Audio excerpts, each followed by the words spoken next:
The first is the concept of God.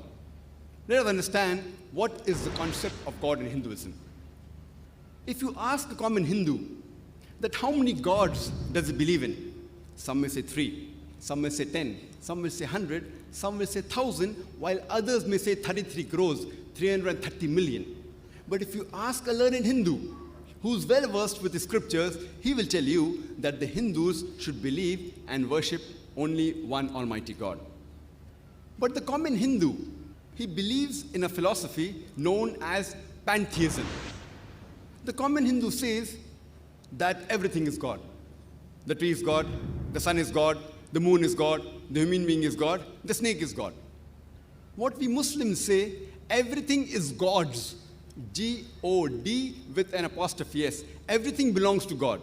The tree belongs to God, the sun belongs to God, the moon belongs to God, the human being belongs to God, the snake belongs to God. So the major difference between the common Hindu and the common Muslim is the common Hindu says everything is God. We Muslims say everything is God's. G-O-D with an apostrophe S. The major difference is only the apostrophe S. If we can solve this difference, of apostrophe S, the Hindus and the Muslims will be united. How do you do it? Ta'alaw ila kalmatin sawa'in bainana bainakum. Come to common terms as between us and you. Which is the first term? Allah na'budu illallah. That we worship none but one Almighty God. Let us try and understand what the Hindu scriptures have to speak about Almighty God in Hinduism. Amongst the Hindu scriptures, one of the sacred scriptures are the Upanishads. It's mentioned in the Chandogya Upanishad, chapter number 6, section number 2, verse number 1. It says, Ekam evidityam. It's a Sanskrit quotation which means God is only one without a second. It's mentioned in the Shvetashvatar Upanishad, chapter number 6, verse number 9. Na chasya kasij, janita na chadipa. Of him there are no lords. He has got no master. Almighty God has got no parents. He has got no mother. He has got no father. He has got no superior. It's mentioned in the Shvetashvatar Upanishad, chapter number 4, verse number 19. Na tasya pratima asti, which means of him there is no likeness. Almighty God has got no likeness. It's mentioned in the Shvetashvatar Upanishad, chapter number 4, verse number 20. Almighty God is imageless. No one can see him with his eyes. No one can see his form with these eyes. And amongst the Hindu scripture, the most popular is the Bhagavad Gita.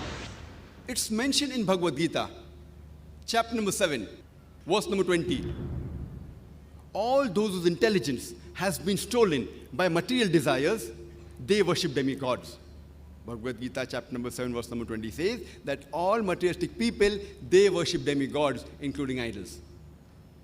And amongst the Hindu scriptures, the most sacred are the Vedas. It's mentioned in Yajurveda, chapter number 32, verse number 3. Na tasya pratima asti.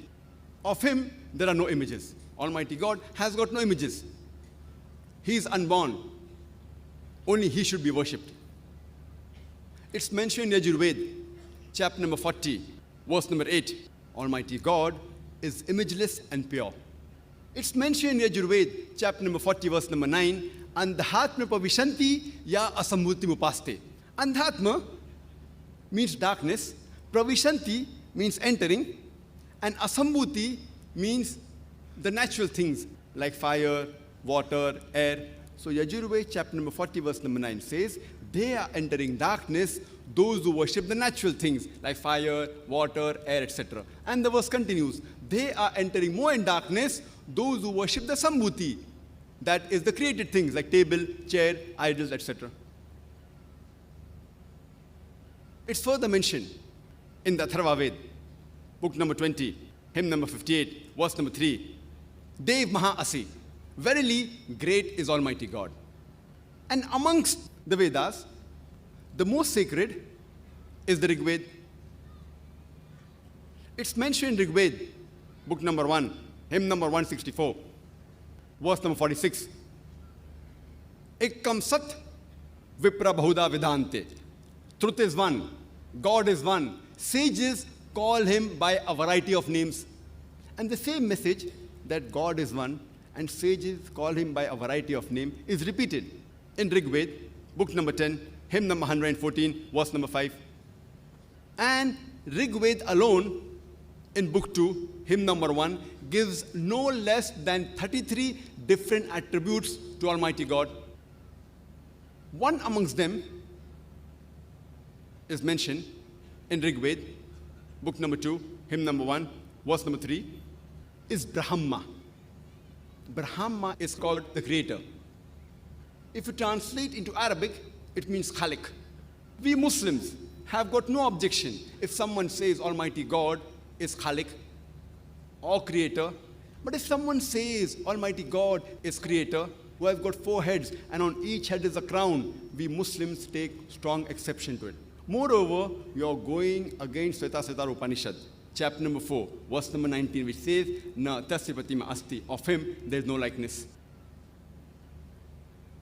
The other attribute given in Rig Veda, book number 2, hymn number 1, verse number 3, is Vishnu. Vishnu is called the sustainer. It means the cherisher. If you translate into Arabic, it is somewhat similar to Rabb. We Muslims have got no objection if someone calls Almighty God as Rabb, sustainer, or cherisher, or Vishnu. But if someone says sustainer is Almighty God, who is relaxing on a couch of snakes, traveling in the sea, or flying in the air on the bird Garuda, has 4 hands. One right hand is the chakra, the discus. The left hand he has the conch. We Muslims take strong objection to it. Moreover, you are going against Yajurved, chapter number 32, verse number 3, which says, Na tasya pratima asti. Of him there are no images. Almighty God has got no images. It's further mentioned in Rig Veda, book number 8, hymn number 1, verse number 1, Ma chadanadi sansad. Praise him alone. He alone deserves worship. It's mentioned in Rig Veda, book number 6, hymn number 45, verse number 16. Ya ek it mushtihi. Praise him alone. He alone deserves worship. And the Brahma Sutra of Hinduism is Ekam Braham Dyuta Naste. Nehna Naste Kinchan. भगवान एक ही है, दूसरा नहीं है, नहीं है, नहीं है, जरा भी नहीं है. There is only one God, not a second one, not at all, not at all, not in the least bit. So if you read the Hindu scriptures, you shall understand the concept of God in Hinduism.